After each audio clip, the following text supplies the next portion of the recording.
चलिए बेटा, good morning. This is मुराद। तो आज जो बेटा, आज हम एक नया चैप्टर शुरू करने वाले हैं, ठीक है ना, एक नया पार्ट शुरू करने वाले हैं, तो जिसका नाम है बेटा किंगडम फंजी, ठीक है ना। तो हमने बेटा अभी तक जो है हम बायोलॉजिकल क्लासिफिकेशन पढ़ रहे हैं। तो बायोलॉजिकल क्लासिफिकेशन में बेटा हमने अभी तक मेन पोर्शन जो थे वो खत्म कर लिए हैं। हमने किंगडम मोनेरा खत्म कर लिया, ठीक है। हमने प्रोटिस्टा, किंगडम प्रोटिस्टा खत्म कर लिया। प्रोटिस्टा के अंदर जो अलग अलग ग्रुप्स थे, अलग अलग डिविजन्स थे बेटा, वो हमने फिनिश कर लिए।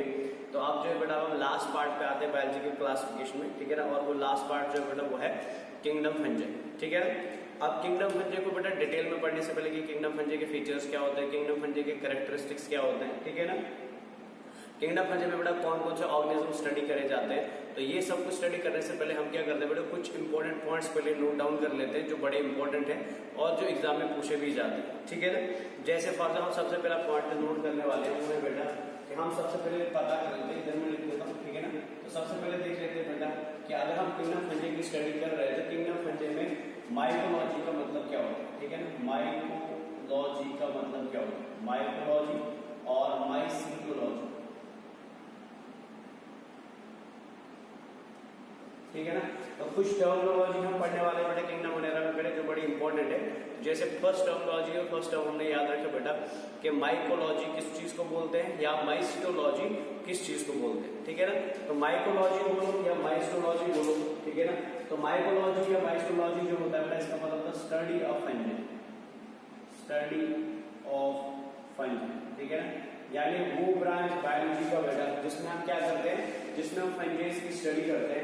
इस ब्रांच ऑफ बायोलॉजी को हम क्या नाम देते हैं, इसको हम नाम देते हैं, इस ब्रांच ऑफ बायोलॉजी को हम क्या बोलते हैं बेटा, इस ब्रांच ऑफ बायोलॉजी को हम नाम देते हैं माइकोलॉजी और माइसीटोलॉजी नाम देते हैं। सॉरी एक मिनट, चलिए। तो इसको हम क्या बोलते हैं बेटा, इसको माइकोलॉजी बोलते हैं और इसको हम क्या नाम देते हैं, इसको हम माइसीटोलॉजी नाम देते हैं। समझ गए ना। सेकंड चीज याद रखना, सेकंड टर्मिनोलॉजी याद रखनी है, सेकंड टर्मिनोलॉजी याद रखनी बेटा वो है फाउंडर ऑफ माइकोलॉजी कौन है, ठीक है ना। तो ये फर्स्ट पॉइंट था। तो आपने याद रखा बेटा कि वो ब्रांच ऑफ बायोलॉजी बेटा जहां पे हम क्या करते हैं, जहां पे हम फंजी की स्टडी करते हैं, फंजी के स्ट्रक्चर, कैरेक्टरिस्टिक्स, प्रॉपर्टीज, रिप्रोडक्शन के बिहेवियर्स, इस सब चीज की स्टडी करते हैं। इस ब्रांच ऑफ बायोलॉजी को हम क्या नाम देते हैं बेटा, इस ब्रांच ऑफ बायोलॉजी को हम नाम देते हैं माइकोलॉजी और माइसीटोलॉजी बोलते हैं। समझ गए ना। चलिए सेकंड टर्म पढ़ते हैं बेटा, father of mycology, founder of mycology, ठीक है ना। फाउंडर ऑफ माइकोलॉजी, ठीक है ना बेटा। तो फाउंडर ऑफ माइकोलॉजी जो है बेटा याद रखना है, फाउंडर ऑफ माइकोलॉजी कौन है, एग्जाम में पूछा जाता है बेटा। Founder of mycology P.A. Michel, ठीक है। फाउंडर याद रखना बेटा P.A. मिशेल है, डबल एल। तो ये फाउंडर ऑफ माइकोलॉजी, यानी माइकोलॉजी की शुरुआत जो बेटा माइकोलॉजी को जो शुरू किया था, फाउंडर जो था माइकोलॉजी का बेटा वो कौन है बेटा, वो है P.A. मिशेल। समझ गए ना। चलिए और एक टर्मिनोलॉजी पढ़ते बेटे, तो फाउंडर ऑफ माइकोलॉजी हो गया। अब आते हैं फादर ऑफ माइकोलॉजी में, फादर ऑफ माइकोलॉजी,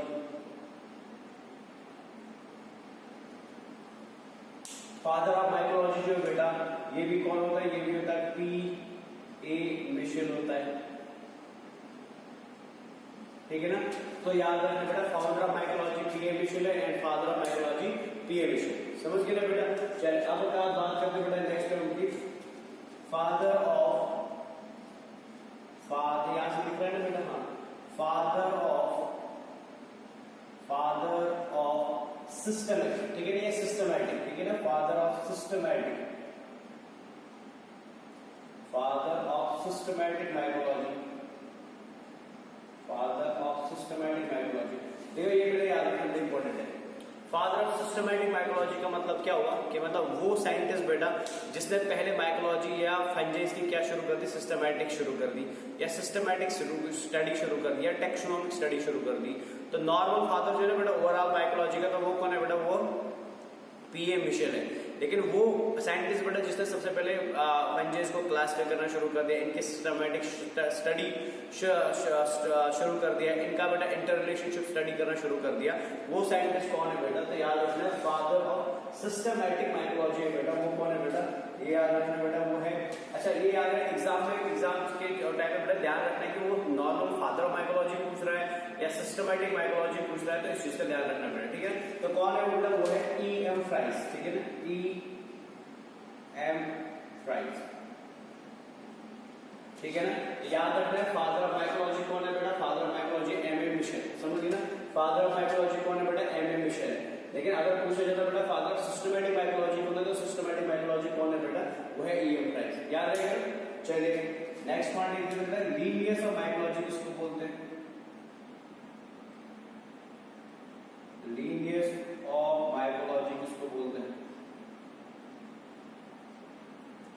ठीक है। तो जैसे मैंने आपको अभी बोला था बेटा कि सिस्टमैटिक स्टडी ऑफ माइकोलॉजी जो है बेटा, सिस्टमैटिक स्टडी ऑफ माइकोलॉजी किसने की है, E.M. फ्राइज ने की है। लीनियस ने क्या किया था बेटा, उसने भी सिस्टमैटिक स्टडी करी थी, उसने सिस्टमैटिक की शुरुआत करी थी। तो सिमिलर बेसिस पे क्योंकि यहाँ पे भी सिस्टमैटिक स्टडी E.M. फ्राइज ने करी है, तो फिर फंजे का बेटा लीनियस कौन है, लीनियस ऑफ माइकोलॉजी या फंजेस की माइकोलॉजी का स्टडी साइंटिस्ट जो लीनियस के बराबर का काम किया बेटा इन केस ऑफ फंजेस के अंदर, वो कौन होगा बेटा, वो भी E.M. फ्राइज ही होगा। तो E.M. फ्राइज को हम क्या नाम है, एग्जाम में पूछा गया बेटा, E.M. फ्राइज को हम क्या बोलते हैं, इसको हम नाम देते शाबाश फादर ऑफ शाबाश सिस्टमैटिक माइकोलॉजी, बिकॉज इसने बेटा सबसे पहले सिस्टमैटिक स्टडी करा था, तो इसी बेसिस पे हम इसको क्या नाम देते हैं, लीनियस ऑफ माइकोलॉजी भी बोलते हैं, समझ गए ना बेटा। चलिए आगे बढ़ते हैं। अब नेक्स्ट लिखते हैं father of modern mycology, father of modern mycology, father of modern mycology. तो नाम याद रखना बेटा, फादर ऑफ मॉडर्न माइकोलॉजी जो है वो है डिबेरी, कौन है बेटा, डिबेरी, याद रहेगा। तो आपने याद रखना बेटा फादर ऑफ माइकोलॉजी कौन है, P.A. मिशेल है। फाउंडर ऑफ माइकोलॉजी कौन है, P.A. मिशेल है, ठीक है ना। Father of modern father of systematic mycology कौन है बेटा, E.M. फ्राइज है। लीनियस ऑफ माइकोलॉजी किसको बोलते हैं, E.M. क्योंकि दोनों ने सिस्टमैटिक स्टडी करे हुआ है। और याद रखना बेटा फादर ऑफ मॉडर्न माइकोलॉजी कौन होता है, फादर ऑफ मॉडर्न माइकोलॉजी होता है वो कौन होता है, फादर ऑफ मॉडर्न माइकोलॉजी डिबेरी, समझ गए ना। डिबेरी के बारे में और एक चीज याद रखनी चाहिए, ये रिलेटेड नहीं है लेकिन यहाँ पे भी याद रख लीजिए, फादर ऑफ प्लांट पैथोलॉजी,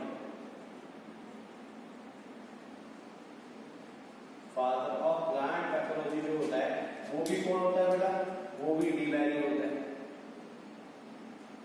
वो भी डिबेरी होता है, समझ गए। ये इंपॉर्टेंट पॉइंट्स बेटा इसलिए लिखा रहा हूँ कि ये बड़े इंपॉर्टेंट पॉइंट्स बेटा क्योंकि एग्जाम में मतलब पूछे जाते हैं, ठीक है ना। नॉर्मली बेटा हमने कई जगह पे बेटा फादर वादर नहीं लिखा था, लेकिन यहाँ पे भी पर्टिकुलरली फादर लिखा रहा हूँ बिकॉज ये एग्जाम में पूछे जाते हैं, तो इनको बिल्कुल भूलना नहीं, इनको सबसे पहले प्रेफरेबली याद रखना पड़ेगा, समझ गए ना। चलिए और एक बात करते हैं, अब देखो क्योंकि हम इंडिया में है बेटा, ठीक है ना, तो हमें पता होना चाहिए बेटा फादर ऑफ इंडियन माइकोलॉजी कौन है, ठीक है ना। तो फादर ऑफ इंडियन माइकोलॉजी जो है, father of Indian mycology, father of Indian mycology जो है बेटा वो है E.J. बटलर, कौन है शाबाश, वो है E.J. बटलर, कौन है बेटा, वो है E.J. बटलर, समझ आया कि समझ आया। ये तो हमने बेटा फादर के, अभी हमने फंजे को टच नहीं करा, फंजे क्या होते हैं, फंजे का स्ट्रक्चर क्या होता है, फंजे का रिप्रोडक्शन क्या होता है, फंजे का न्यूट्रिशन क्या होता है, हमने कुछ भी ऐसा नहीं पढ़ा अभी। हम बस बेटा अभी इंपॉर्टेंट टर्म्स की स्टडी कर रहे हैं और हम याद रख रहे हैं कि फादर ऑफ माइकोलॉजी कौन है, P.A. मिशेल है। फाउंडर ऑफ माइकोलॉजी कौन है, P.A. मिशेल है, याद रखना बेटा, ठीक है ना। सिस्टमैटिक माइकोलॉजी का फादर कौन है, E.M. फ्राइज है बेटा। लीनियस माइकोलॉजी किसको बोलते हैं, E.M. फ्राइज को बोलते हैं, ये भी याद रखें, इंपॉर्टेंट है बेटा, ठीक है ना। मॉडर्न माइकोलॉजी का फादर कौन है, डिबेरी है, ये याद रखना बेटा, ये भी इंपॉर्टेंट एग्जाम में पूछा जाता है, ठीक है। और इसके अलावा बेटा याद रखना है कि इंडियन माइकोलॉजी का फादर कौन होता है, E.J. बटलर होता है, ये समझ गया ना। अब हम क्या करते हैं बेटा, अब हम सबसे पहले ये एग्जाम में पूछा जाता है, इंग्लिश में भी पूछा गया है और नीट में भी पूछा जाता है बेटा। सबसे पहले हम देख लेते हैं कि इंडिया के अंदर कौन कौन से फेमस माइकोलॉजिस्ट है जिन्होंने किसके ऊपर स्टडी करी बेटा, माइकोलॉजी के अंदर स्टडी करी, ठीक है ना। तो लिख लेते हैं बेटा फेमस इंडियन माइकोलॉजिस्ट, ठीक है ना। तो यहाँ पर लिख देते हैं फेमस इंडियन माइकोलॉजिस्ट।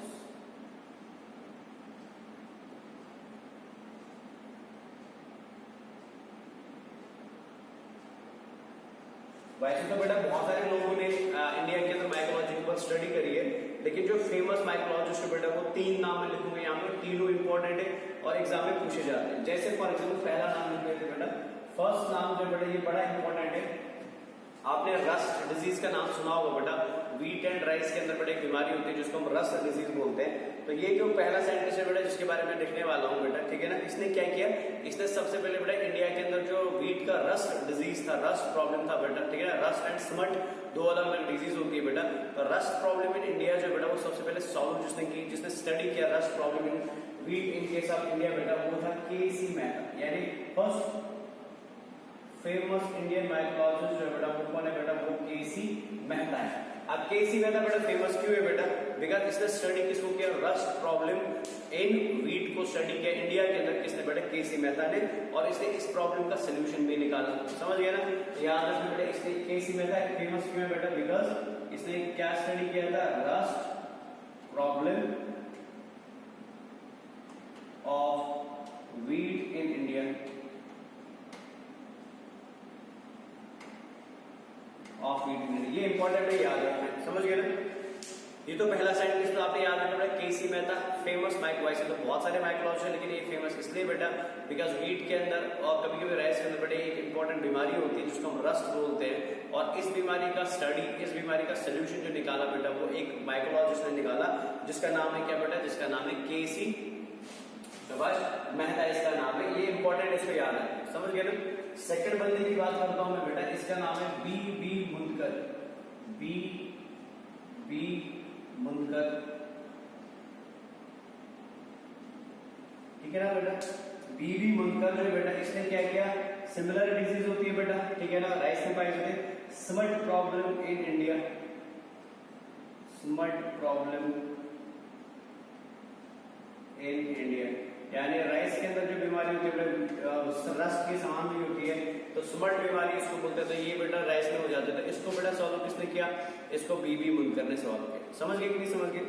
चले अब और एक साइंटिस्ट की बात करते हैं बेटा, सीवी सुब्रमण्यम, ठीक है ना, थर्ड साइंटिस्ट है बेटा सीवी सुब्रमण्यम।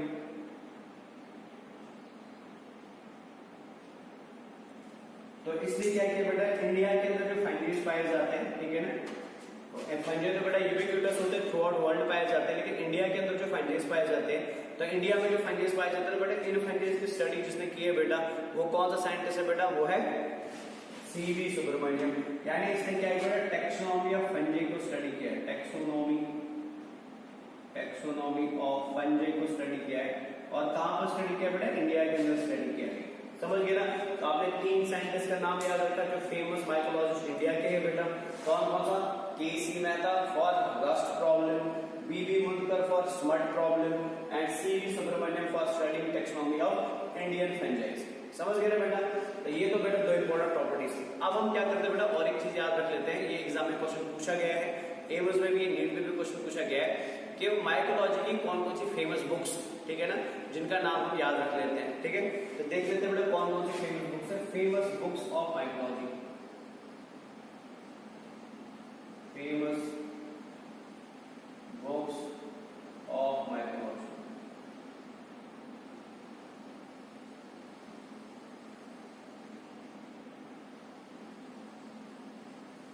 तो कौन कौन सी बुक बेटा फेमस बुक्स है, सबसे बेटा नोवा जेनेरा प्लैंटर, ठीक है, इंपॉर्टेंट है बेटा, याद रखना है, नोवा जेनेरा प्लैंटर फर्स्ट बुक है बेटा, इंपॉर्टेंट एग्जाम में पूछा गया है, नोवा जेनेरा प्लैंटर, ठीक है ना। तो नोवा जेनेरा प्लैंटर जो है बेटा, ये फर्स्ट या इंपॉर्टेंट बोल सकते हैं, इंपॉर्टेंट फेमस बुक है बेटा माइकोलॉजी की, और इस बुक को लिखने वाला साइंटिस्ट जो था, ऑथर जो है बेटा वो है पी.ए. मिशेल। कौन है बेटा, पी.ए. मिशेल, याद रखना है। फर्स्ट फेमस बुक जो बेटा माइकोलॉजी की, वो कौन सी है बेटा, समझ, वो है नोवा जेनेरा प्लैंटरम, और नोवा जेनेरा प्लैंटरम को लिखने वाला जो साइंटिस्ट है बेटा, वो कौन है, वो है फाउंडर ऑफ माइकोलॉजी, जिसको हम क्या नाम देते हैं, पी.ए. मिशेल नाम देते हैं। ये पहली बुक याद रखनी है बेटा, समझ गए ना। सेकंड बुक जो बेटा वो है सिस्टमा माइकोलाइजियम। कौन सी बुक है बेटा, सिस्टमा माइकोलाइजियम,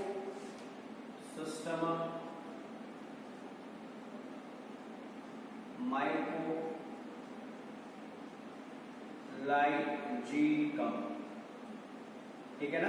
मैं ये स्पेलिंग पढ़ रहा हूं यहाँ पे बेटा, सिस्टमा, सिस्टमा मींस SYSTMA, ये है बेटा MYCOLIGUM, सिस्टमा माइकोलाइजिकम, ठीक है ना।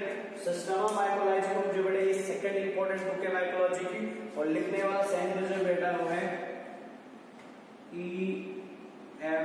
फ्राइस, जिसको हम क्या नाम देते हैं बेटा, जिसको हम अभी पढ़े थे, जिसको हम नाम देते हैं शाबाश सिस्टर लीनियस ऑफ माइकोलॉजी बोलते हैं, E.M. फ्राइस है बेटा। समझ गए नहीं समझ गए। ये बेटा दो बुक्स है, तो एक बुक किसने लिखी है बेटा, एक बुक लिखी है P.A. मिशेल ने, कौन सी वाली बेटा, नोवा जनरा प्लैंटरम, और दूसरी बुक जो बेटा सिस्टमा माइकोलाइजिकम, ये किसने लिखी है बेटा, ये लिखी है E.M. फ्राइस। समझ गए ना। नेक्स्ट बुक है बेटा सिलोगी फंडोरम, नाम थोड़ा अजीब है, सिलोगी SILLOGE फंजोरम FUNGIROUM,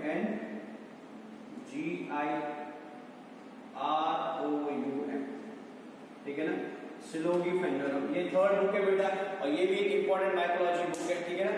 और इसको लिखने वाला साइंटिस्ट P.A. स्कार्डो, P.A.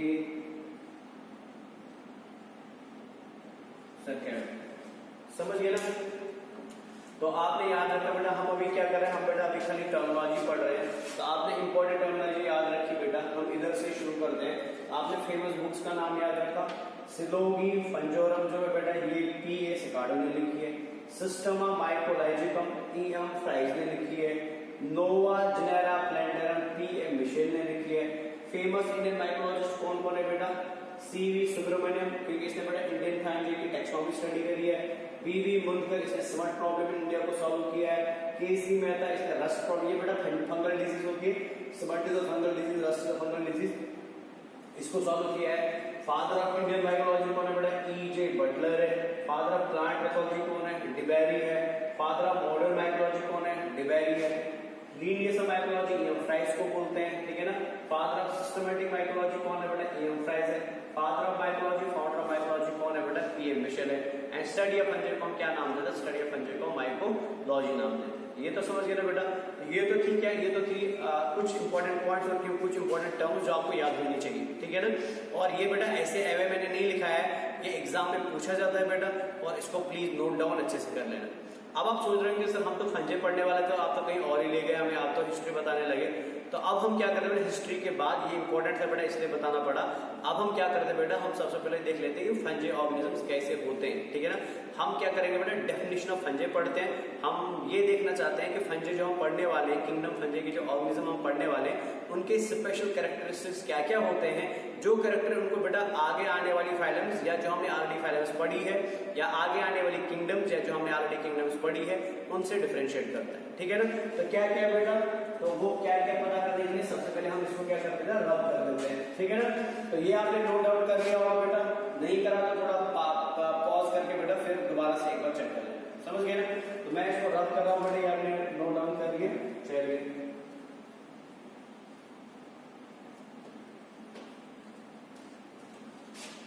तो हम डेफिनेशन लिखने वाले हैं किसका बेटा, फंजेस का डेफिनेशन लिखने वाले हैं। तो हम देखते हैं बेटा फंजेस होते क्या है और कैसे ऑर्गेनिज्म होते हैं, ठीक है ना। चलिए, जब बेटा फंजेस की डेफिनेशन की बात आती है तो सबसे पहले देख ले, हेडिंग डाल देना बेटा, definition of fungi, definition of फंजे।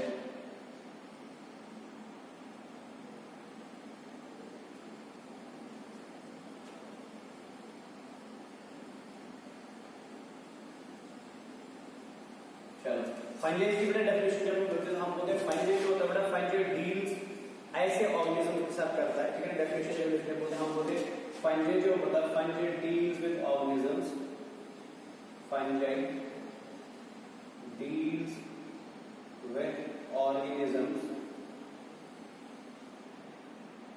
ठीक है ना बेटा, which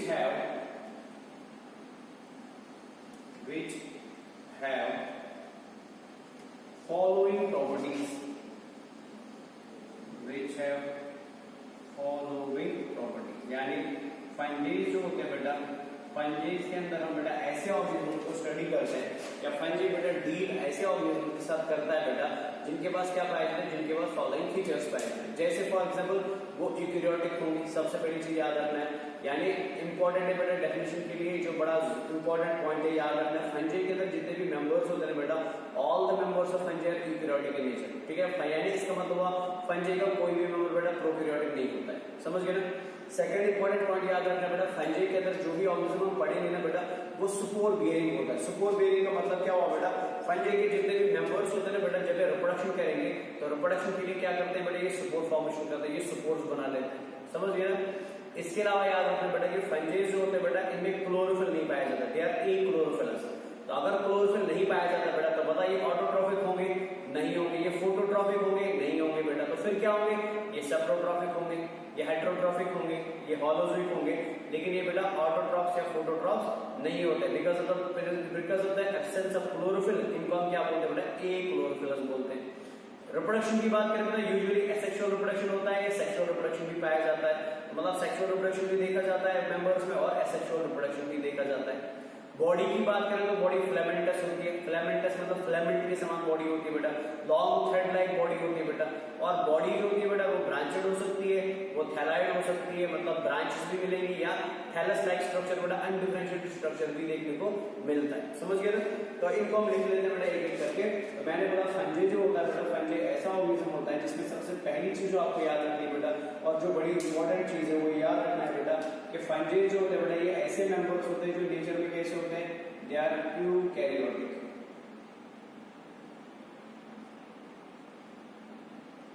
ठीक है ना। ये मल्टीसेलुलर यूकैरियोट भी हो सकते हैं, ये यूनिसेलुलर यूकैरियोट भी हो सकते हैं। तो अभी बस याद रखना बेटा, फंजीज क्या होते हैं बेटा, they are eukaryotic in nature, जो बड़ा इंपॉर्टेंट पॉइंट है। सेकंड इंपॉर्टेंट पॉइंट याद रखना बेटा, ये फंजी के जितने भी मेंबर्स होते हैं बेटा, ये क्या बनाते हैं, दे आर सुपोर फॉर्मिंग या सुपोर बियरिंग होते हैं बेटा, ये क्या बनाते हैं, ये स्पोर्स बनाते हैं। फंजी का कोई भी मेंबर प्रोकैरियोट नहीं होगा, फंजी के मेंबर्स जो होते हैं बेटा, ये क्या बनाते हैं, स्पोर फॉर्मेशन करते हैं। फंजी जो होते हैं बेटा, दे आर एक्लोरोफिलस, फंजी जो होते हैं बेटा, ये क्या होते हैं, एक्लोरोफिलस होते हैं। एक्लोरोफिलस का मतलब क्या होगा बेटा, कि इनकी सेल्स, इनकी यूकैरियोटिक सेल्स के अंदर बेटा क्लोरोफिल नहीं होता है, क्लोरोप्लास्ट नहीं होता है, ठीक है, तो जिसकी वजह से ये बेटा फोटोसिंथेसिस नहीं कर सकते, तो मतलब ये ऑटोट्रॉफ्स नहीं होंगे, समझ गए ना। तो अगर बेटा एक्लोरोफिलस है तो मतलब ऑटोट्रॉफ्स नहीं होंगे, फिर क्या होंगे बेटा, हेटेरोट्रॉफिक होंगे। और हेटेरोट्रॉफिक में क्या होता है बेटा, आगे देखेंगे बेटा, पैरासाइट हो सकता है, सेप्रोप हो सकता है, डैशेड हम आगे देखेंगे, ठीक है ना। तो एक्लोरोफिलस होता है बेटा, सुपोर बियरिंग होता है। रिप्रोडक्शन की बात करें बेटा, एसेक्सुअल रिप्रोडक्शन भी होता है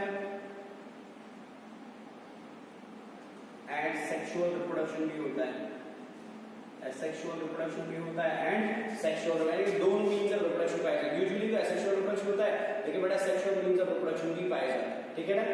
बॉडी हमने बहुत बात करी बेटा, बॉडी कैसी होती है, बॉडी फिलामेंटस होती है, ठीक है ना। और ये फिलामेंटस बॉडी जो है बेटा, ये क्या हो सकती है बेटा, ये ब्रांचेड हो सकती है या ये थैलॉइड हो सकती है। थैलॉइड मतलब बेटा जिसमें डिफरेंशिएटेड रूट सिस्टम या लीफ जैसा कोई स्ट्रक्चर नहीं मिलेगा, जिसमें टिश्यू डिफरेंशिएटेड नहीं होंगे बेटा, तो थैलस के समान बॉडी होगी, जिसको हम क्या बोलते हैं बेटा, थैलॉइड बॉडी बोलते हैं, ठीक है ना। और एक चीज याद रखिए बेटा, कि फंजीज जो होते हैं बेटा, फंजीज ऐसे यूकैरियोट्स होते हैं जिनमें बेटा सेल वॉल पाए जाते हैं, ठीक है ना। देखिए सेल वॉल जो होता है ना, ये काइटिन का बना होता है, काइटिनस सेल वॉल होता है, काइटिनस सेल वॉल होता है, यानी इनमें सेल वॉल प्रेजेंट होता है बेटा। और सेल वॉल किसका बनता है बेटा, काइटिन का सेल वॉल होता है। अब एक चीज याद रखना है बेटा, कि इनका काइटिन जो होता है ना, वो आर्थ्रोपोड के काइटिन के जैसा नहीं होता। अगर आपको याद है, आर्थ्रोपोड में हमने काइटिन का सेल वॉल पढ़ा था ना, तो सॉरी सेल वॉल नहीं, काइटिन का एक्सोस्केलेटन पढ़ा था।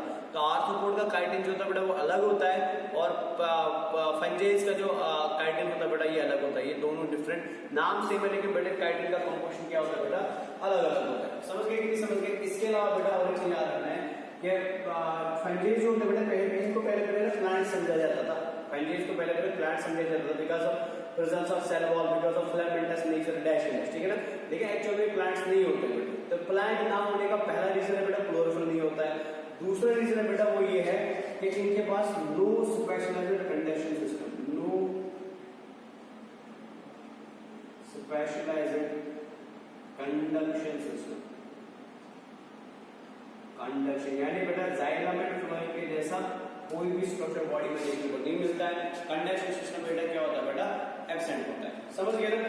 ये जो कैरेक्टर्स है बेटा ये किनके पाए जाते हैं, ये फंजेस के पाए जाते हैं। एक बार रिपीट कर दीजिए बेटा सारे कैरेक्टर्स, क्योंकि इंपॉर्टेंट है, ये आपको याद रखना पड़ेगा, ये बड़ा जरूरी है। तो हमने बोला फंजेस जो होते हैं बेटा, फंजेस ऐसे ऑर्गेनिजम्स होते हैं, फंजेस ऐसे ग्रुप ऑफ ऑर्गेनिजम्स होते हैं बेटा जिनके कुछ स्पेशल कैरेक्टरिस्टिक्स है। जैसे क्या क्या कैरेक्टरिस्टिक है बेटा, उनके अंदर फर्स्ट कैरेक्टर ये है बेटा कि ये ऐसे ऑर्गेनिजम्स होते हैं जो नेचर में यूकैरियोट्स है, मतलब इनमें बेटा कोई भी मेंबर प्रोकैरियोटिक नहीं होगा। ये फर्स्ट चीज याद रखनी है। दूसरी चीज आपने याद रखी बेटा कि जो फंजेस होते हैं इनका सेकंड कैरेक्टरिस्टिक फीचर क्या होता है बेटा, इनका सेकंड कैरेक्टरिस्टिक फीचर ये होता है कि इनमें बॉडी जो होती है बेटा, बॉडी के अंदर आपको काइटिनस सेल वॉल मिलेगा, ठीक है ना, याद रखना पड़ेगा। लेकिन chitin of fungi is different from the chitin of arthropods, ये इंपॉर्टेंट याद रख लीजिए। सेकंड आपने याद रखना पड़ेगा कि ये जितने भी फंजेस होते हैं बेटा दे आर स्पोर फॉर्मिंग, ये क्या बनाते हैं, ये स्पोर्स बनाते हैं, स्पोर फॉर्मेशन करते हैं। इसके अलावा बेटा आपने याद रखा स्पोर फॉर्मेशन के अलावा कि इनकी और एक प्रॉपर्टी ये होती है बेटा कि इनकी सेल में क्लोरोफिल एब्सेंट होता है, ये ए क्लोरोफिलस होता है। ए क्लोरोफिलस मींस इनके अंदर क्लोरोफिल नहीं मिलेगा, तो क्लोरोफिल नहीं मिलेगा, फोटोसिंथेसिस नहीं होगा, फोटोसिंथेसिस नहीं होगा मींस ये फोटोट्रॉपिक न्यूट्रिशन या ऑटोट्रॉपिक न्यूट्रिशन नहीं दिखाएंगे। तो फिर क्या दिखाएंगे बेटा, हेटेरोट्रॉपिक या सेप्रोट्रॉपिक न्यूट्रिशन दिखाएंगे, जो हम आगे देखेंगे अभी। समझ आया ना? इसके अलावा बेटा आपने देखा इन कैरेक्टर्स के अलावा इनकी बॉडी फिलामेंटस होती है, फिलामेंटस ब्रांचेड हो सकती है, थैलॉइड हो सकती है। समझ आया ना? और इनकी थैलॉइड बॉडी जो होती है बेटा वो बाहर से कवर्ड रहती है, किससे, काइटिन के सेल वॉल से। समझ गए ना? तो ये जिसमें ये सारे कैरेक्टर्स होंगे ना जो हमने अभी भी कैरेक्टर देखे हैं, ऐसे पर्टिकुलर ऑर्गेनिज्म को ही हम क्या नाम देते हैं बेटा, फंजाई नाम देते हैं। समझ गए ना? तो ये याद इंपॉर्टेंट है बेटा, याद रखना है। यूकैरियोटिक होते हैं, स्पोर फॉर्मिंग या स्पोर बेयरिंग होते हैं, ए क्लोरोफिलस होते हैं मतलब हेटेरोट्रॉपिक होते हैं, एसेक्सुअल सेक्सुअल दोनों देखा जाता है, फिलामेंटस होते हैं, फिलामेंटस में ब्रांचेड एंड थैलॉइड होते हैं, काइटिन का सेल वॉल होता है, but chitin of fungi is different from the chitin of arthropods, और नो स्पेशलाइज्ड कंडक्शन सिस्टम, यानी बेटा ट्रांसपोर्टेशन के लिए जाइलम एंड फ्लोएम जैसा कोई भी स्ट्रक्चर नहीं पाया जाता है। अब मैंने ये क्यों लिखा है यहाँ पे बेटा, बिकॉज इनको पहले समझा जाता था कि ये क्या बेटा प्लांट्स है, but they are not plants. समझ गए ना? चलिए आगे बढ़ते हैं और देखते हैं और क्या पढ़ना है। अब हम बेटा जनरल कैरेक्टरिस्टिक्स की बात करते हैं। ये तो हमने बेटा स्पेशल कैरेक्टरिस्टिक्स पढ़े, ठीक है ना, तो इधर ही ऐड कर देते हैं बेटा, इसको रफ कर देता हूं मैंने। तो ये तो बेटा हमने स्पेशल कैरेक्टरिस्टिक्स की बात करी किंगडम फंजाई में। अब क्या करते हैं, अब जनरल कैरेक्टर्स पढ़ते हैं जो फंजाई में पाए जाते हैं, ठीक है ना। ये आपने नोट डाउन कर दिया बेटा। हमने क्या क्या पढ़ा, यूकैरियोट्स होते हैं, स्पोर बेयरिंग होते हैं, ठीक है ना। इसके अलावा ए क्लोरोफिलस होता है बेटा, ए क्लोरोफिलस के अलावा बेटा इनमें सेक्सुअल एसेक्सुअल रिप्रोडक्शन दोनों देखा जाता है। सेक्सुअल एंड एसेक्सुअल के अलावा बेटा आपने और एक चीज याद रखी कि इनकी बॉडी में कोई भी स्पेशल कंडक्शन सिस्टम नहीं पाया जाता। समझ गए ना? चलिए, फिलामेंटस बॉडी होती है, फिलामेंटस ब्रांचेड हो सकता है, या इसके अलावा क्या हो सकता है बेटा, थैलॉइड हो सकता है। चलो अब जनरल कैरेक्टर्स की बात करते हैं बेटा, ठीक है ना, कुछ स्पेशल जनरल कैरेक्टरिस्टिक्स की बात करते हैं। जनरल कैरेक्टरिस्टिक्स तो अभी हमने बोला था बेटा, ये डेफिनेशन हमने अभी खत्म कर दी।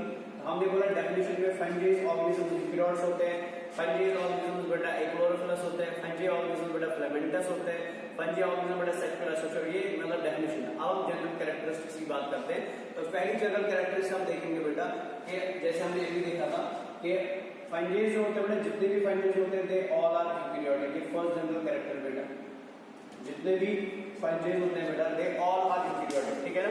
यूकैरियोटिक का मतलब ये होगा बेटा कि इनमें क्या होगा, इनमें प्रोकैरियोटिक नेचर नहीं होगा। समझ गए ना?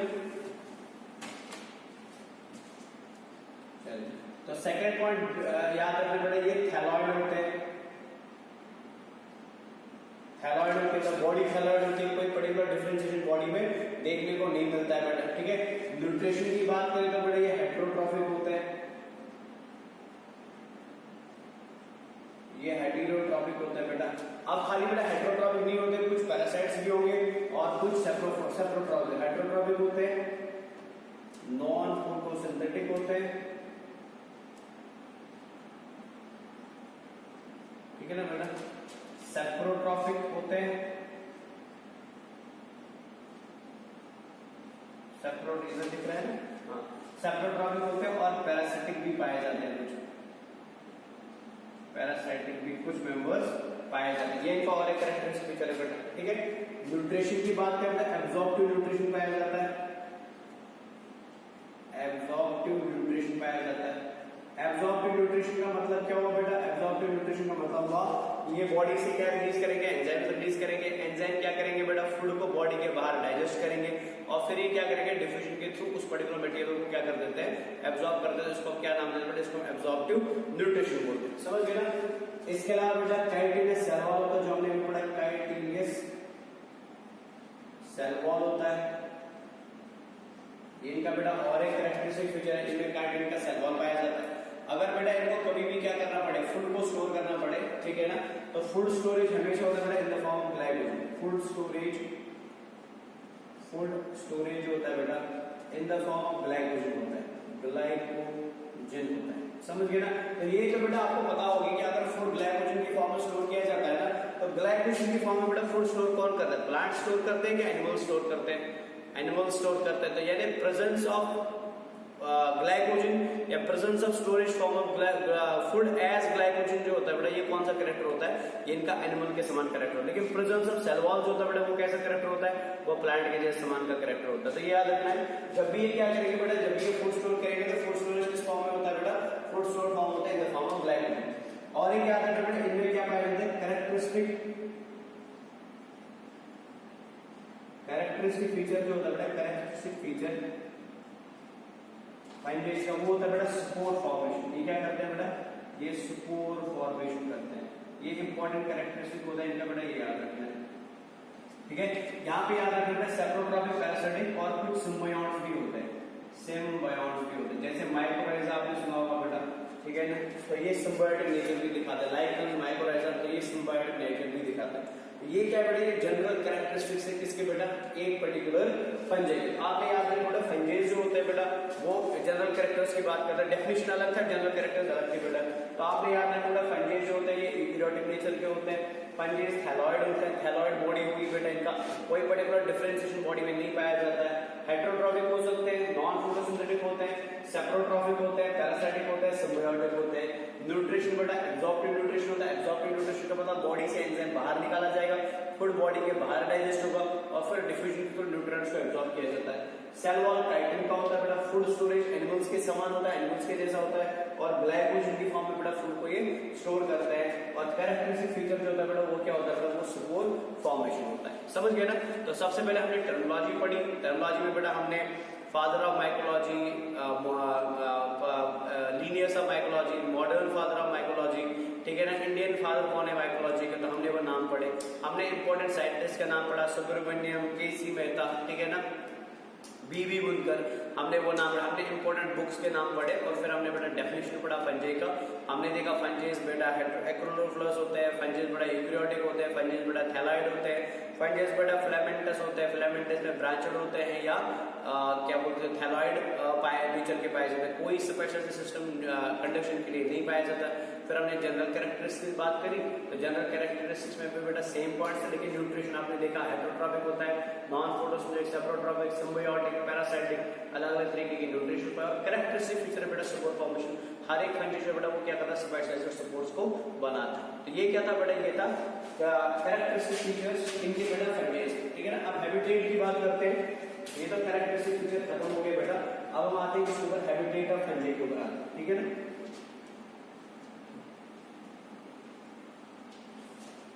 फंजाई बेटा सुनने में तो टफ लगता है, लेकिन एक्चुअल में सुनने कुछ टफ नहीं है बेटा, बहुत इजी है, लेकिन थोड़ा बहुत पढ़ना पड़ेगा, थोड़ा बहुत एफर्ट लगाना पड़ेगा। तो हम आते हैं बेटा हैबिटेट ऑफ फंजाई के ऊपर।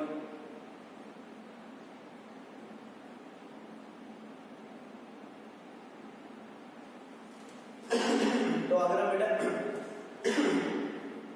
बेटा हैबिटेट की बात करें, तो फंजाइस जो होते हैं बेटा, फंजाइस का हैबिटेट अगर हम देखें तो they are ubiquitous in nature. Habitat के बेसिस पे फंजाइस कैसे होते हैं बेटा? They are ubiquitous in nature, ठीक है ना। यूबिक्यूटस का मतलब क्या है बेटा? दे आर प्रेजेंट एवरीवेयर, ये हर जगह पाए जाते हैं। दे आर प्रेजेंट एवरीवेयर, ये सारी जगहों में पाए जाते हैं। समझ आया कि नहीं समझ आया? यानी हैबिटेट के बेस पे याद रखना, फंजाई हर जगह है, ठीक है ना। जो भी हैबिटेट्स पॉसिबल है बेटा एक लिविंग ऑर्गेनिज्म के लिए, वहां पे आपको क्या मिलेगा? फंजाई मिलेगा। अब हमें बेटा यहाँ पे कुछ स्पेशल हैबिटेट्स का नाम लिखना पड़ेगा जो एग्जाम में पूछा जाता है, ठीक है ना। वैसे तो हर जगह पे है, लेकिन कुछ स्पेसिफिक हैबिटेट्स है बेटा जिनके नाम आपको याद रखने पड़े, जो एग्जाम में पूछे जाते हैं। जैसे फॉर एग्जाम्पल एक लिख लेता हूं यहाँ पे, लिख देता हूं, यहाँ पे दिख रहा होगा कॉप्रोफिलस।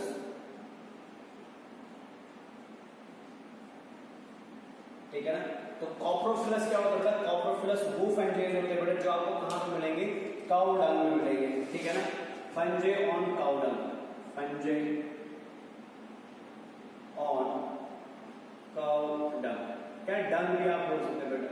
ठीक है ना, तो कॉप्रोफिलस हमने बोला बेटा हैबिटेट मतलब सारे हैबिटेट से पाया जाएगा, लेकिन कुछ हैबिटेट स्पेशली बेटा जिनके नाम आपको याद रखने पड़े जो एग्जाम में कॉमनली पूछे गए। जैसे मैंने आपको पहला बोला बेटा कॉप्रोफिलस, तो कॉप्रोफिलस फंजेस जो होते हैं ऐसे फंजेस होते हैं जिनकी प्रॉपर्टी क्या होती है बेटा? जिनकी प्रॉपर्टी ये होती है कि ये कॉमनली ग्रो करते हैं कहां पे बेटा?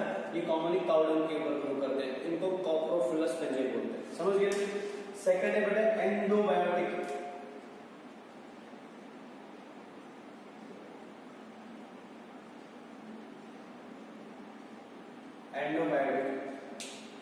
एंडोबायोटिक फंजे जो होते हैं बेटा ये ऐसे फंजे होते हैं जो सेल के अंदर ग्रो करते हैं। ठीक है, ये ऐसे फंजे से बेटा, ठीक है ना, जो क्या करते हैं?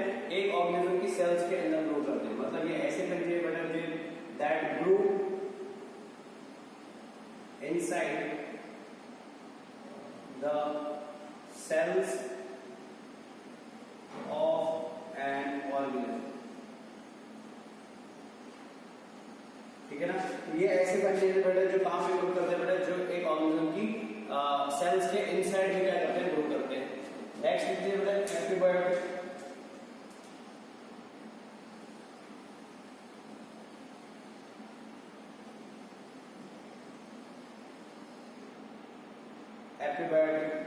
एंटीबायोटिक फंजे जो होते हैं ये ऐसे फंजेस होते हैं जिनके रिप्रोडक्टिव ऑर्गन जो होंगे ना बेटा वो सबस्ट्रेट के ऊपर होंगे और बॉडी बाकी जो है ना बेटा वो सबस्ट्रेट के नीचे होगी। ये याद रखना, यानी ऐसे फंजेस बेटा जिनके रिप्रोडक्टिव ऑर्गन जो होते हैं, reproductive organ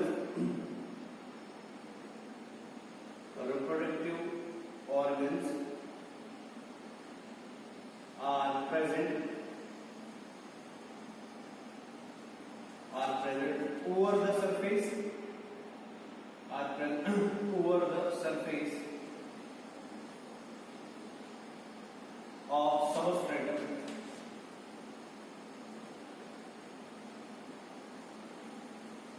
Is it clear? Are present over the substratum and remaining body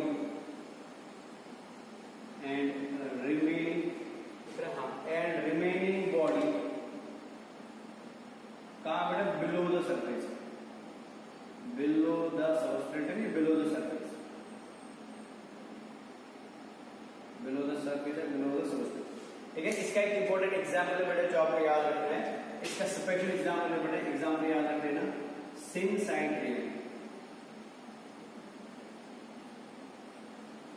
ठीक है ना बेटा, तो सिनसाइट्रियम जो बेटा, सिनसाइट्रियम एक ऐसा स्पेशल फंजे बेटा जो नेचर में एपिबायोटिक होता है। और एपिबायोटिक का मतलब क्या होगा बेटा? इस फंजे के जो रिप्रोडक्टिव स्ट्रक्चर्स होंगे ना, रिप्रोडक्टिव स्ट्रक्चर्स कहां पे होंगे बेटा? सबस्ट्रेट के ऊपर होंगे। ठीक है ना, लेकिन जो बाकी नॉन रिप्रोडक्टिव स्ट्रक्चर्स है वो हमेशा कहां पे पाए जाते हैं बेटा? वो हमेशा सबस्ट्रेट के नीचे पाए जाते हैं। समझ आया ना? चलिए आगे लिख लेते हैं और कुछ। नेक्स्ट है बेटा एपिजाइलस। एपिजाइलस, तो एपिजाइलस जो होता है बेटा, एपिजाइलस वो फंजेस होते हैं जिनका हैबिटेट जो होता है बेटा वो वुड होता है। मतलब they grow on would, they grow on would, ये वुड के ऊपर ग्रो करते हैं बेटा, दे ग्रो ऑन वुड। समझ गए ना? ये वुड के ऊपर। अब इसके दो टाइप्स होते हैं बेटा, जाइलोफाइलस एंड कॉर्टिकोफाइलस। ठीक है ना, इसके दो टाइप्स होते हैं बेटा, जाइलोफाइलस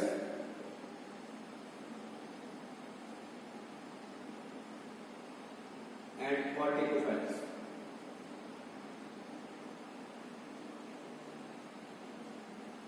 ठीक है ना, जाइलोफाइलस, एपिजाइलस जो होता है बेटा, एपिजाइलस ऐसे फंजेस होते हैं जो वुड के ऊपर ग्रो करते हैं। अब वुड में बेटा दो तरीके की ग्रोथ हो सकती है, एक है बेटा जाइलोफाइलस वाला और दूसरा है कॉर्टिकोफाइलस वाला।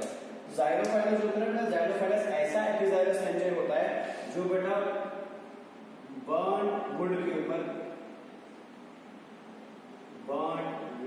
क्या करता है बेटा? ग्रो करता है। ठीक है ना, या जली हुई लकड़ी के ऊपर क्या करेगा? ग्रो करेगा। अगर आपके पास बेटा ऐसा पर्टिकुलर फंजे है बेटा जिसकी कैरेक्टरिस्टिक फीचर है कि वो एक जली हुई लकड़ी के ऊपर ग्रो कर रहा है, वो तो बेटा एपिजाइलस होगा। लेकिन कौन सा एपिजाइलस होगा? जाइलोफाइलस एपिजाइलस होगा। ये याद रखना बेटा। लेकिन अगर बेटा कोई फंजाई ऐसा बेटा वो वुड के ऊपर ग्रो कर रहा है लेकिन ट्री बार्क के ऊपर ग्रो कर रहा है, ट्री बार्क के ऊपर ग्रो कर रहा है, ठीक है ना, मतलब लिविंग ट्री के ऊपर ग्रो कर रहा है, ऐसे पर्टिकुलर एपिजाइलस फंजाई को हम क्या नाम देते हैं, इसको बेटा कॉर्टिकोफाइलस बोलते हैं। समझ गए ना? चलिए और देख लेते हैं। नेक्स्ट है केराटोफाइलस, केराटिनोफाइलस, केराटिनोफाइलस, ठीक है। केराटिनोफाइलस जो बेटा ये ऐसा पर्टिकुलर फंजाई होता है बेटा जो नेल्स एंड हेयर्स पे ग्रो करता है, fungi which grow on nails and hairs, ठीक है ना।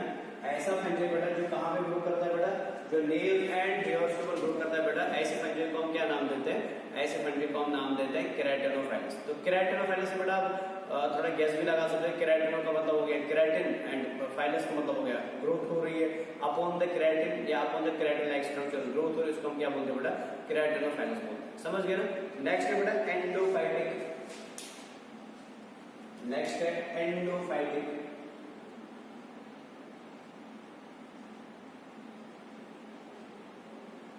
एंडोफाइटिक, ठीक है ना।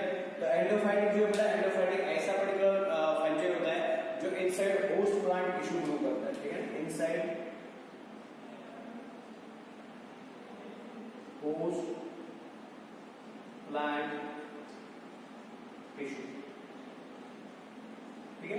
अब देखो इसमें कंफ्यूज नहीं होना बेटा, एंडोबायोटिक जो था ना बेटा, एंडोबायोटिक इनसाइड सेल ग्रो करता था, इसमें कंफ्यूज नहीं होना एग्जाम में। एंडोबायोटिक सेल के अंदर ग्रो करता था, एंडोफाइटिक प्लांट टिश्यू के अंदर ग्रो कर रहा है, डिफरेंस है, ठीक है। एंडोबायोटिक जो ना बेटा वो एक सेल के अंदर ग्रो करता था, वो सेल बेटा प्लांट की भी हो सकती है, एनिमल की भी हो सकती है। लेकिन ये बेटा नेक्स्ट जो हम अभी पढ़ रहे हैं एंडोफाइटिक जो है ना बेटा, ये प्लांट के टिश्यू के अंदर ग्रो करेगा। समझ गया ना? तो endobiotic inside the cell, it can be a plant cell और एन एनिमल सेल। एंडोफाइटिक बेटा it only grows inside the plant tissues, ये याद रखना बेटा, टिश्यू एंड सेल में डिफरेंस होता है, ये आपको ऑलरेडी पता है बेटा। चलिए इसके अलावा बेटा क्या पाया जाए, इसके अलावा बेटा जीरोफाइलिक पाया जाता है, तो कहां पे लिखे इसको, तो इसको हम इधर लिख देते हैं बेटा जीरोफाइलिक, जीरोफाइलिक। अब नॉर्मली बेटा जो फंजाइज होते हैं ये मॉइस्ट एरियाज में ग्रो करते हैं, ठीक है ना, नमी वाले एरियाज में ग्रो करते हैं। लेकिन जीरोफाइलिक फंजाइज होते हैं बेटा, ऐसे फंजाइज होते हैं जो कहां पे ग्रो करते हैं, ड्राई हैबिटेट्स में ग्रो करते हैं, ड्राई हैबिटेट्स में ग्रो करते हैं, ठीक है ना। नेक्स्ट है बेटा थर्मोफाइलिक,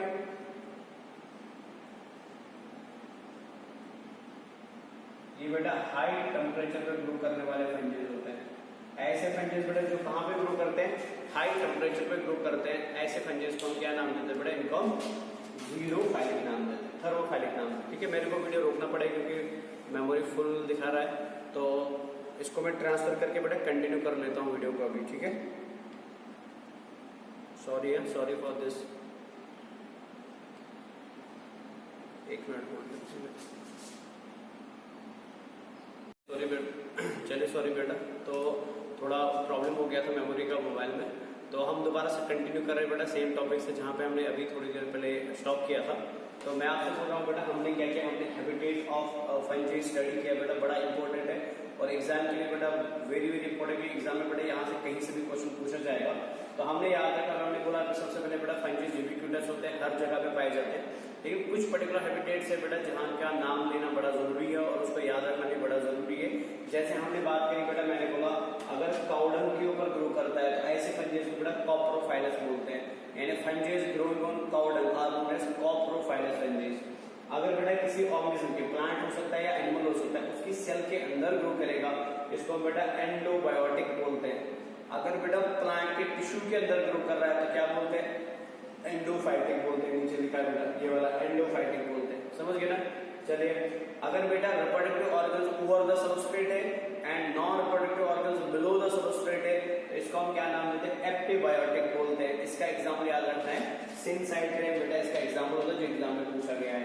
चलिए अगर बेटा वुड के ऊपर ग्रो करता है तो क्या बोलते हैं, एप्टीजाइलस बोलते हैं। अब वुड बेटा दो प्रकार का हो सकता है, या तो लिविंग हो सकता है या तो बर्न्ट वुड हो सकता है। बर्न्ट वुड के ऊपर, जली हुई लकड़ी के ऊपर ग्रो करे तो जाइलोफाइलस बोलते हैं, और ट्री बार्क या लिविंग वुड के ऊपर ग्रो करे तो बेटा कॉर्टिकोफाइलस बोलते हैं, समझ गए ना। चलिए अगर बेटा नेल्स एंड हेयर्स के ऊपर ग्रो करते हैं तो केराटिनोफाइलस बोलते हैं। जैसे मैंने अभी बोला था प्लांट के टिश्यू के अंदर ग्रो करे तो एंडोफाइटिक बोलते हैं।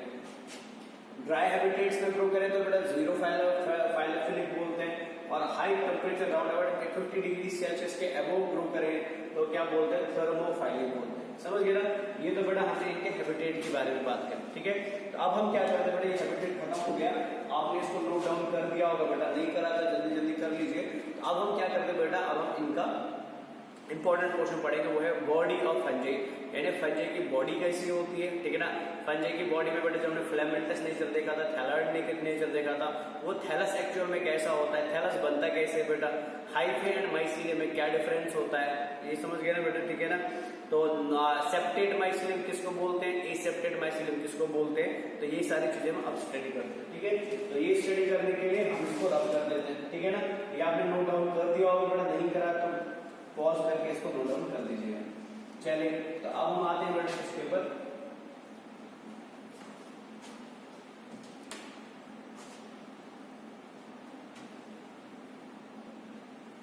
अब हम आते हैं बेटा इंपॉर्टेंट क्वेश्चन के ऊपर बेटा, वो है थैलस ऑफ फंजाई, ठीक है ना। यानी फंजाई जो हम बार बार बोल रहे थे, फंजाई की बॉडी थैलाइड है, थैलाइड है, तो ये थैलाइड में थैलस का मतलब क्या होता है, थैलस ऑफ फंजाई,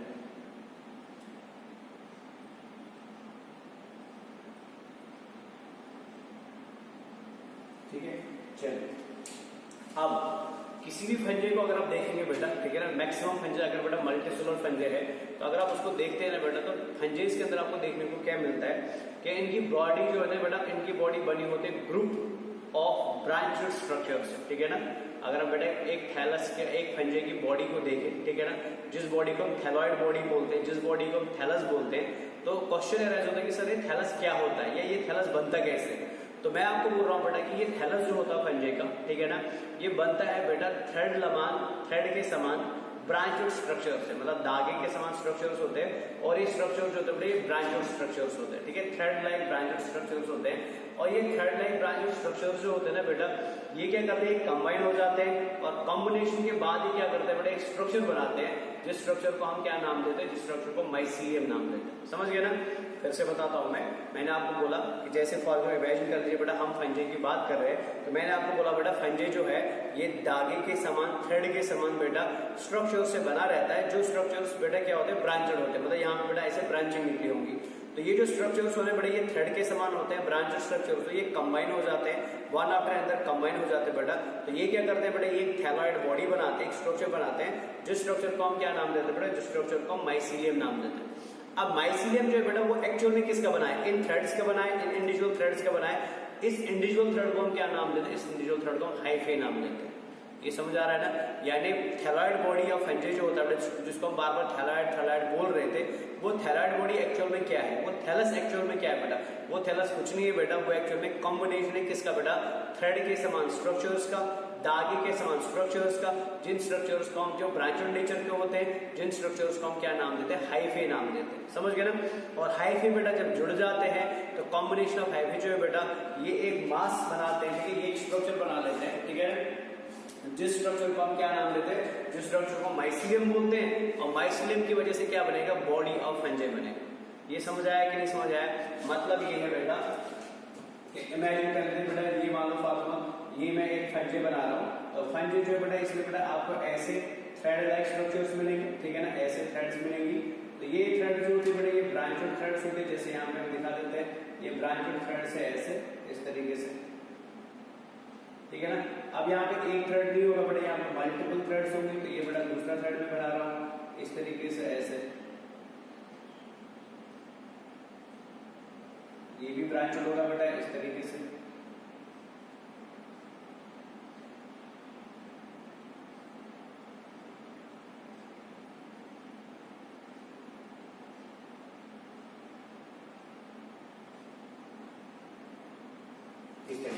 ठीक है ना। अब ये मैंने 3 बनाने, वैसे तो बहुत सारे होंगे, अब मैं इसमें से एक को हाईलाइट कर देता हूँ। जैसे मैं ये सिंगल थ्रेड की बात कर रहा हूँ, यहाँ पे सिंगल थ्रेड पाया जा रहा है, तो ये सिंगल थ्रेड जो है ना बेटा, जो ब्लू में मैंने बना लिया, ठीक है ना, ये सिंगल थ्रेड जो है ना बेटा, ये सिंगल थ्रेड क्या कहलाता है, ये सिंगल थ्रेड कहलाता है हाइफे। ये सिंगल थ्रेड क्या कहलाता है बेटा, ये हाइफे कहलाता है। समझ गए ना? अब आप देख सकते हैं यहाँ पे एक हाइफे नहीं है, यहाँ पे और भी हाइफे है, जैसे बेटा ये सेकंड हाइफे आप देख सकते हैं, यहाँ पे ये भी ब्रांच है बेटा, आपस में जुड़े रहते हैं, ये सेकंड हाइफे है, ठीक है ना, ये सेकंड हाइफे है बेटा। और आप और एक चीज देख सकते हो, ये थर्ड हाइफे है। तो मतलब यहाँ पे आप देख सकते हो तीन हाइफेज जो बेटा, तीन हाइफेज आपस में जुड़े हुए हैं, ठीक है ना, कंबाइंड है आपस में, तो इनको हम हाइफेज नाम दिए। ब्रांच होते हैं बेटा, ट्यूबुलर स्ट्रक्चर्स होते हैं, ब्रांच स्ट्रक्चर्स होते हैं। जब ये तीन हाइफेज बेटा जुड़ जाएंगे ना आपस में, तो इस कॉम्बिनेशन ऑफ हाइफेज को हम क्या नाम देते हैं? इसे हम माइसीलियम नाम देते हैं। क्या बोलते हैं बेटा इसको? माइसीलियम बोलते हैं। और माइसीलियम ही क्या बनाएगा बेटा? फंजे की बॉडी बनाएगा। ये समझ आ रहा है कि नहीं समझ आ रहा? पक्का समझ आ रहा ना? यानी आपने याद रखा बेटा, हाइफे जो होता है बेटा, अगर आप बात करें in most of fungi, thallus जो होता है बेटा वो बनता है mass of fine tubular structure. ये बेटा mass of fine tubular structures है जो ब्रांच ऑफ नेचर के होते हैं। इन mass of fine tubular structures को हम क्या बोलते हैं बेटा? इनको हाइफेज बोलते हैं। जब नेटवर्क का हाइफे जुड़ेगा ना बेटा, वो बॉडी ऑफ फंगस बनाएगा। जिस बॉडी ऑफ फंगस को हम क्या नाम देते हैं? जिसको हम माइसीलियम नाम देते हैं। ये तो समझ गए ना बेटा?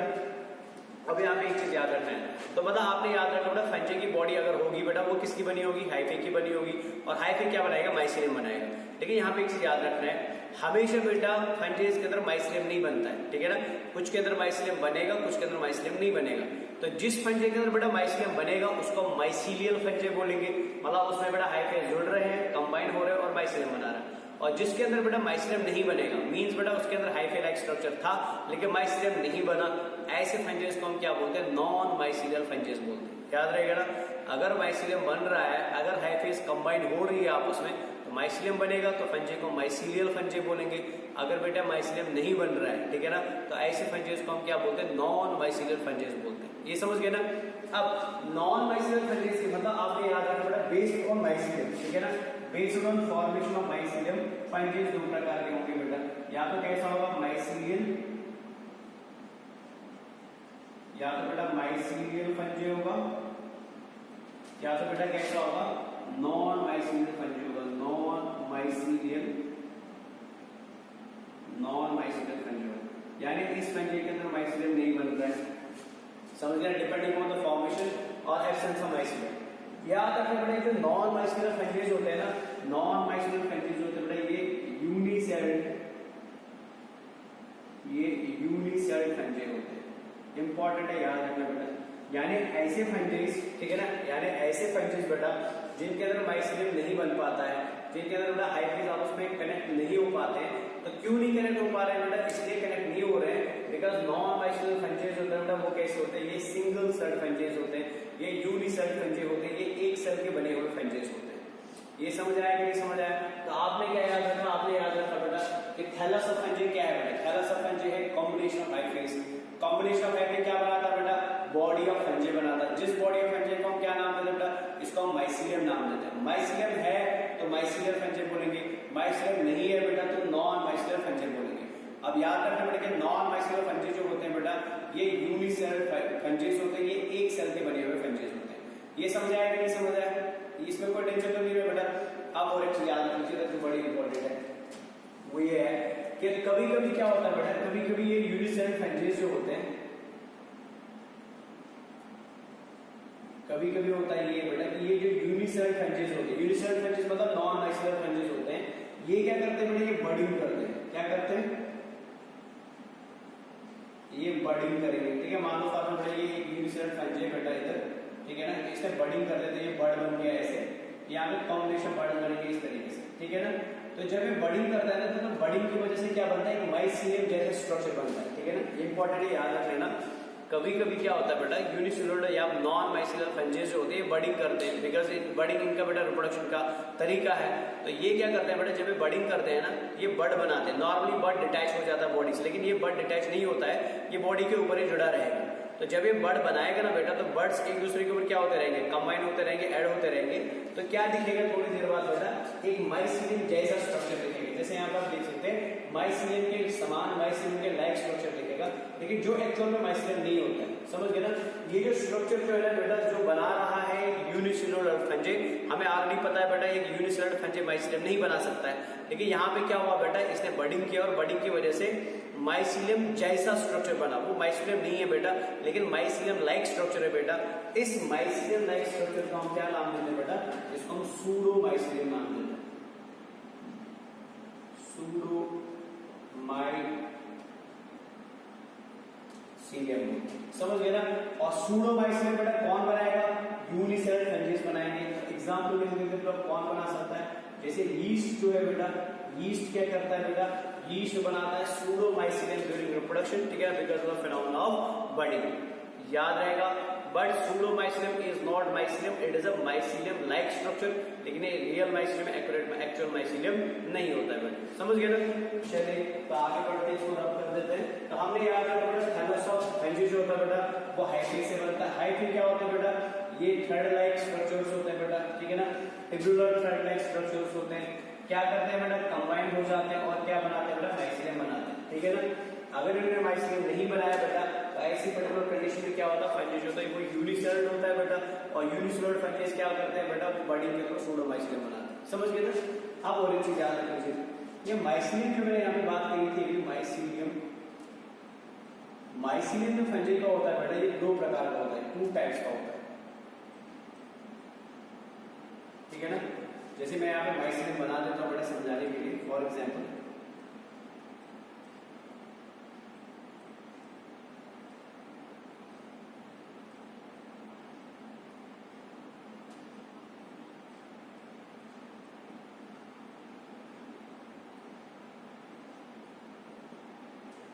ऐसे हमने माइसीलियम बना लिया, ठीक है ना, समझाने के लिए बेटा। या सब हाइफी बना लिया हमने, तो सेम इधर भी बना लेते हैं बेटा, सेम डायग्राम बना लेते हैं।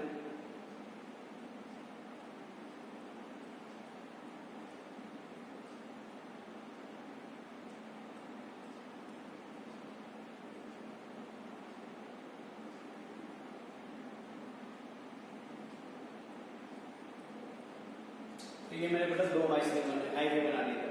तो मैंने बोला था जो हाइफी माइसीलियम को बनाते हैं, तो हाइफी जब माइसीलियम कंबाइन हो जाते हैं तो माइसीलियम की फॉर्मेशन करना शुरू करते हैं बेटा। तो माइसीलियम बेटा आपको 2 प्रकार के, मैंने यहाँ पे एक हाइफी बना के यहाँ पे बहुत सारे ऐड कर सकते हैं, हम एक से समझ लेते हैं। तो माइसीलियम जो होता है बेटा, डिपेंडिंग अपॉन कि माइसीलियम के अंदर स्ट्रक्चर कैसा है, ये 2 प्रकार का हो सकता है। फर्स्ट जो होता है बेटा, इसको हम नाम देते हैं सेप्टेट माइसीलियम, SEPTAT, इसको हम बोलते हैं सेप्टेट माइसीलियम बोलते हैं। अब क्या होता है वो मैं अभी बता देता हूँ। और दूसरा होता है इसको नॉन सेप्टेट माइसीलियम बोलते हैं, नॉन सेप्टेट माइसीलियम बोलते हैं। यानी माइसीलियम जो बेटा, माइसीलियम के 2 टाइप्स होते हैं, कौन कौन सा, septate mycelium and non septate mycelium. अब डिफरेंस क्या बेटा ये समझ लीजिए। सेप्टेट माइसीलियम जो होता है ना बेटा, सेप्टेट माइसीलियम में होता है क्या, ये आप सेल वॉल देख सकते हैं बेटा, ये बाहर सेल वॉल है, सेल वॉल है, ठीक है ना। अंदर बेटा सेल का साइटोप्लाज्म है, ये अंदर साइटोप्लाज्म का एरिया बेटा सेंटर में। तो सेप्टेट माइसीलियम में क्या होता है बेटा, साइटोप्लाज्म को बीच में डिवाइड कर दिया जाता है, ठीक है ना। ये साइटोप्लाज्म है बेटा, तो साइटोप्लाज्म को बेटा बीच में क्या किया जाता है, डिवाइड कर दिया जाता है। और डिवाइड कौन करता है बेटा, डिवाइड करते हैं सेप्टास, ठीक है ना। साइटोप्लाज्म बेटा ऐसे बीच में डिवाइडेड है इनटू इंडिविजुअल पार्ट्स, ठीक है ना। और ये जो बीच में आप देख रहे हैं रेड वाले, इनको हम सेप्टा बोलते हैं। तो माइसीलियम जो है बेटा, माइसीलियम डिवाइडेड है, ठीक है ना, अलग अलग फ्रेगमेंट्स में, अलग अलग पार्ट्स में, because of the presence of septa. यानी सेप्टा जो बेटा, सेप्टा क्या कर रहा है, ओवरऑल माइसीलियम को, ओवरऑल हाइफी को क्या कर रहा है बेटा, छोटे छोटे पार्ट्स में, छोटे छोटे फ्रेगमेंट्स में क्या कर रहा है, डिवाइड कर रहा है। ये समझा रहा है कि नहीं समझा रहा है, ठीक है। यानी माइसीलियम की बॉडी जो है ना बेटा, वो तो हाइफी की बनी है, लेकिन हाइफी जो बस माइसीलियम बना रहा है ना, हाइफी जो माइसीलियम प्रोड्यूस कर रहा है बेटा, वो प्रोड्यूस करने वाला जो माइसीलियम बन रहा है बेटा, तो इस माइसीलियम में क्या आ रहा है, इस माइसीलियम में क्रॉस वॉल्स आ रहे हैं, क्या आ रहे हैं, क्रॉस वॉल्स आ रहे हैं। और इन क्रॉस वॉल्स को हम क्या नाम देते हैं, सेप्टा बोलते हैं। किसके अंदर मैं बात करूं, सेप्टेट माइसीलियम के अंदर। यानी आप देख सकते हैं, आपको डायग्राम क्लियरली दिख रहा है बेटा, डायग्राम क्लियरली दिख रहा है, तो आपको क्लियरली दिख रहा है बेटा कि यहाँ पे ये बेटा माइसीलियम है। तो माइसीलियम बेटा एक ट्यूब के समान स्ट्रक्चर था, एक फिलामेंटस स्ट्रक्चर था। अब हुआ क्या बेटा, साइटोप्लाज्म में बीच में क्या डेवलप हुआ, क्रॉस वॉल्स डेवलप हुए। उन्होंने साइटोप्लाज्म को अलग अलग पार्ट्स में, अलग अलग फ्रेगमेंट्स में डिवाइड कर दिया, समझा ना। इन क्रॉस वॉल्स को हम क्या बोलते हैं, सेप्टा बोलते हैं। और जिस माइसीलियम में सेप्टा पाया जाएगा उनको हम क्या बोलते हैं, सेप्टेट माइसीलियम बोलते हैं। याद रहेगा। पक्का याद रहेगा ना। अब सेपरेट माइसीलियम में होता क्या है बेटा कि हर एक सेप्टा के फ्रेगमेंट बन गया, हर एक फ्रेगमेंट के अंदर क्या होगा, न्यूक्लियस होगा ऐसे बेटा। तो मतलब ये यूनिन्यूक्लिएटेड होते हैं बेटा, इसमें एक जगह पे या एक पर्टिकुलर हाइड्रोजन में क्या मिलेगा, एक ही सिंगल न्यूक्लियस मिलेगा। समझ गए कि नहीं समझ गए। अब और एक चीज बड़ी इंपॉर्टेंट याद रखना है बेटा कि अगर आप फंजेस की बात करेंगे ना तो जो हायर फंजेस होते हैं ना, ठीक है ना, हायर फंजेस के अंदर आपको क्या मिलता है बेटा, हायर फंजेस के अंदर, हायर फंजेस के अंदर देखने को आपको क्या मिलेगा बेटा, हायर फंजेस में आपको सेप्टेट माइसीलियम देखने को मिलेगा। समझ गए ना। जो हायर फंजेस होते हैं बेटा, ठीक है ना, हायर फंजेस की प्रॉपर्टी होती है बेटा, उनके अंदर क्या देखने को मिलता है, सेप्टेट माइसीलियम देखने को मिलता है। सेप्टेट माइसीलियम क्या है बेटा, सेप्टेट माइसीलियम ऐसा माइसीलियम है जिसमें क्या पाया जाता है, सेप्टा पाया जाता है। सेप्टा क्या है बेटा, एक क्रॉस वॉल है जो माइसीलियम को क्या कर रहा है, दो पार्ट्स में डिवाइड कर रहा है। समझ गए ना। अब और एक चीज याद रखना है, इधर ही फिर मैं उधर आता हूँ वापस, फिर मैं उधर वापस आता हूँ बेटा। ये जो क्रॉस वॉल की बात करोगे, क्रॉस वॉल जो होते हैं ये दो तरीके के होते हैं, ठीक है ना। ये जो हम बेटा क्रॉस वॉल सेप्टा की बात कर रहे हैं, तो इधर मैं बता देता हूँ, इधर दिख रहा है, तो सेप्टा जो होते हैं दो तरीके के होते हैं, ठीक है ना। एक होता है बेटा simple septa, simple septa, simple septa का मतलब बेटा सीधे क्या होगा, जैसे इधर आप देख सकते हैं क्या बेटा, सीधे क्रॉस वॉल डेवलप हुआ है, तो ये सिंपल सेप्टा हो गया।